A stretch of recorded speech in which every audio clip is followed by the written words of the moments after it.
Hello everyone, कैसे हो आप सब। होप आप सब अच्छे होंगे। जैसे कि मैंने आप सभी को प्रॉमिस किया था कि मैं रीट के ऊपर एक और नया वीडियो लेकर आऊंगा। So here I am. इस वीडियो में मैं आपको बताऊंगा कि अगर आप रीट में इन्वेस्ट करना चाहते हो तो आपको रीट में इन्वेस्ट करने से पहले किन बातों को ध्यान में रखना चाहिए, और उसके बाद मैं आपको बताऊंगा कि अगर आप रीट में इन्वेस्ट करते हो तो आपको रीट से क्या एडवांटेज होगा और क्या डिसएडवांटेज होगा। तो चलिए बिना टाइम वेस्ट किए बढ़ते हैं अपने वीडियो की तरफ। वीडियो स्टार्ट करने से पहले मेरी ये जिम्मेदारी आपको याद दिलाने की कि अगर अभी तक आपने सब्सक्राइब नहीं किया तो आपको पता ही है कि क्या करना है। तो चलिए जल्दी से वो जो रेड बटन है उसे क्लिक कर दीजिए। दोस्तों, जो ट्रेडिशनल पैरामीटर्स होते हैं जैसे कि price earning ratio, earning per share, margin या ग्रोथ, ये सारे पैरामीटर्स यहाँ पर अप्लाई नहीं होते हैं। यहाँ पर कुछ और ही पैरामीटर्स है जिसे आपको बिफोर इन्वेस्टिंग इन रीट्स ध्यान में रखना जरूरी होता है। तो चलिए उन 5 पैरामीटर्स के बारे में जानते हैं इस वीडियो में पॉइंट बाय पॉइंट। सबसे पहला पैरामीटर है वेटेड एवरेज लीज एक्सपायरी। अब ये सुनने में तो काफी डिफिकल्ट लग रहा है आपको, बट ये उतना भी डिफिकल्ट नहीं है समझने में। देखिए, कोई भी कमर्शियल प्रॉपर्टी में सबसे बड़ा रिस्क होता है वैकेंसी का। जितनी ज्यादा वैकेंसी उतनी कम आपकी इनकम रहेगी, और जितनी कम आपकी प्रॉपर्टी वैकेंट रहेगी उतनी ज्यादा आपकी इनकम रहेगी। और ये जो वेटेड एवरेज लीज एक्सपायरी है आपको यही बताती है कि आपकी प्रॉपर्टी को अभी कितना समय है वैकेंट होने में। मतलब जितना ज्यादा ये पीरियड शो करेगा उतने दिन के बाद आपकी प्रॉपर्टी वैकेंट होगी। मतलब वैकेंसी कम तो इनकम ज्यादा। आई होप आपको ये पैरामीटर समझ गया होगा वेटेड एवरेज लीज एक्सपायरी का। दूसरा पैरामीटर है डिस्ट्रीब्यूशन यील्ड। जैसे कि मैंने आपको बताया था पहले वीडियो में कि रीट को अपनी 90% इनकम यूनिट होल्डर को डिस्ट्रीब्यूट करना कंपलसरी होता है। तो ये डिस्ट्रीब्यूशन यील्ड आपको यही बताता है कि रीट ने पास्ट में कितना डिविडेंड डिस्ट्रीब्यूट किया है। इन सिंपल ये डिविडेंड यील्ड होता है। अगर आप जानना चाहते हो कि डिविडेंड से रिलेटेड इंफॉर्मेशन, तो उस पर भी मैंने एक 2 मिनट का वीडियो बनाया हूं जिसकी लिंक आपको ऊपर आई बटन या डिस्क्रिप्शन में मिल जाएगी। थर्ड है लोन टू वैल्यू। यह आपको बताता है कि आपकी एसेट की अंडरलाइंग वैल्यू के अगेंस्ट रीट ने कितना डेप्थ मार्केट से बोरो किया है, जिससे आपको यह हेल्प होगी जानने में कि आपका डेप्थ रेशियो कितना है। फोर्थ पैरामीटर सबसे इंपॉर्टेंट पैरामीटर इसमें से है डाइवर्सिफाइड पोर्टफोलियो। यह आपको ये बताता है कि रीट ने आपसे जो फंड पूल किया है उसने वो कौन कौन से लोकेशंस की प्रॉपर्टी में इन्वेस्ट किया हुआ है। सेम टू सेम जैसे म्यूचुअल फंड्स में होता है, जितनी प्राइम लोकेशंस की प्रॉपर्टी में रीट का इन्वेस्टमेंट होगा उतना आपका REIT as compare to other REITs better होगा इन्वेस्ट करने के लिए। फिफ्थ पैरामीटर है net asset value of REIT. ये आप उसे ऐसे ही कंसिडर कर सकते हो जैसे आप बुक वैल्यू ऑफ शेयर्स को मार्केट वैल्यू ऑफ शेयर से कंपेयर करके ये डिसाइड करते हो कि शेयर की वैल्यूएशन ओवर वैल्यूड है या अंडर वैल्यूड है। तो एनएवी को भी आप मार्केट वैल्यू से कंपेयर करके ये डिसाइड कर सकते हो कि रीट की मार्केट वैल्यू करेक्टली प्राइस है या ओवर वैल्यूड है।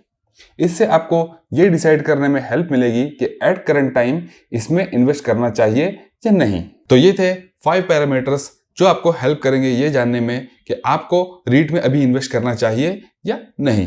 तो चलिए अब हम जानते हैं रीट्स में इन्वेस्ट करने के आपको क्या एडवांटेजेस होंगे और उससे आपको क्या डिसएडवांटेजेस होंगे। सबसे पहला एडवांटेज है रेगुलर सोर्स ऑफ इनकम।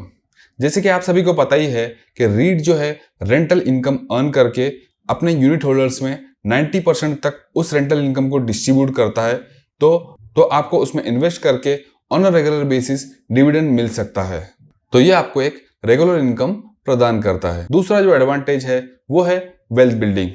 आप जो आपकी इन्वेस्टमेंट करते हो वो इन्वेस्टमेंट रीट प्रॉपर्टीज में इन्वेस्ट करता है। तो जैसे जैसे प्रॉपर्टीज की वैल्यू बढ़ती जाएगी ईयर बाय ईयर आपकी इन्वेस्टमेंट वैल्यू भी बढ़ेगी और साथ ही साथ आपकी वेल्थ भी इंक्रीज होती जाएगी।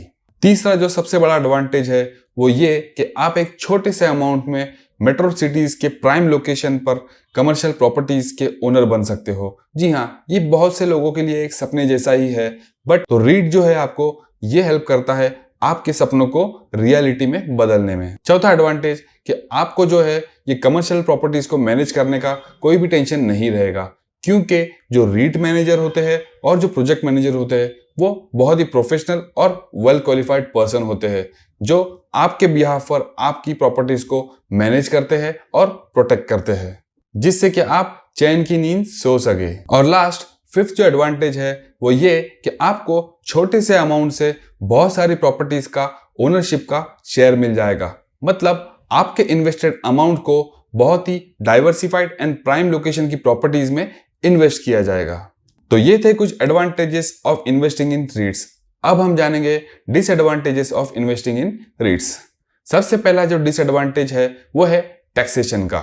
आप सभी को बता दूं कि अगर आप रीट्स में इन्वेस्ट करते हो तो आपको उस पर जो भी इनकम होगी, चाहे डिविडेंड या अदर सोर्सेस या कैपिटल गेन, तो आपको उसके ऊपर इनकम टैक्स देना कंपलसरी होगा।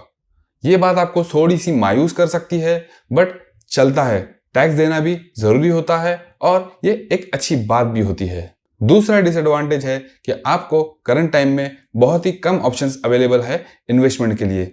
अभी थोड़ी चॉइसेस कम है, बट कोई बात नहीं, जैसे जैसे रीट्स का कंसेप्ट ग्रो कर रहा है आपको फ्यूचर में और भी बहुत सारे ऑप्शंस मिल जाएंगे रीट में इन्वेस्ट करने के लिए। बट अगर आप चाहो तो अभी थोड़ा थोड़ा अमाउंट करके इन्वेस्ट करके स्टार्ट कर सकते हो। तीसरा और लास्ट डिसएडवांटेज जो मुझे पता चला मेरी स्टडी से वो ये कि ड्यू टू लो ट्रेडर्स आप अगर किसी भी ट्रेडिंग प्लेटफॉर्म पर जाओगे तो आपको अभी जो वॉल्यूम होता है बायर्स और सेलर का वो थोड़ा कम मिलेगा और लिमिटेड मिलेगा। बट कोई नहीं, जैसे जैसे ये कंसेप्ट ग्रो करेगा आपको वहां पर ट्रेडर्स का वॉल्यूम भी बढ़ता जाएगा। तो दोस्तों कैसा लगा आप सभी को ये मेरा वीडियो? मैं उम्मीद करता हूं कि आप सभी को मेरे ये दोनों वीडियो से इन डेप्थ इन्फॉर्मेशन मिली होंगी। और अगर आप सभी को ऐसा लगता है कि आपको कुछ इन्फॉर्मेशन मिली है तो दोस्तों मैं आप सभी से रिक्वेस्ट करता हूं कि मेरी वीडियोस को लाइक ज़रूर करिए और मेरे यूट्यूब चैनल को सब्सक्राइब भी करिए। और आप सभी से एक और रिक्वेस्ट करता हूं दोस्तों, मुझे ग्रो करने के लिए आप सभी लोगों का सपोर्ट चाहिए और आप सभी का सपोर्ट तभी मिलेगा मुझे जब आप मेरे वीडियोस को आपके फ्रेंड्स, आपके रिलेटिव्स के ग्रुप्स में शेयर करोगे और वो भी मुझसे जुड़ेंगे, क्योंकि जितने लोग मुझसे ज़्यादा से ज़्यादा जुड़ेंगे मुझे उतना मोटिवेशन मिलेगा आप सभी के लिए ऐसे ही इंफॉर्मेटिव वीडियोस बनाने के लिए। तो दोस्तों प्लीज़ मेरे यूट्यूब चैनल को सब्सक्राइब करिए और आप सभी के फ्रेंड्स ग्रुप्स के अंदर मेरे वीडियोस को शेयर करिए ताकि वो भी ये इन्फॉर्मेशंस का बेनिफिट उठा सके। तो चलिए मिलते हैं अपने अगले वीडियो में, तब तक के लिए गुड बाय।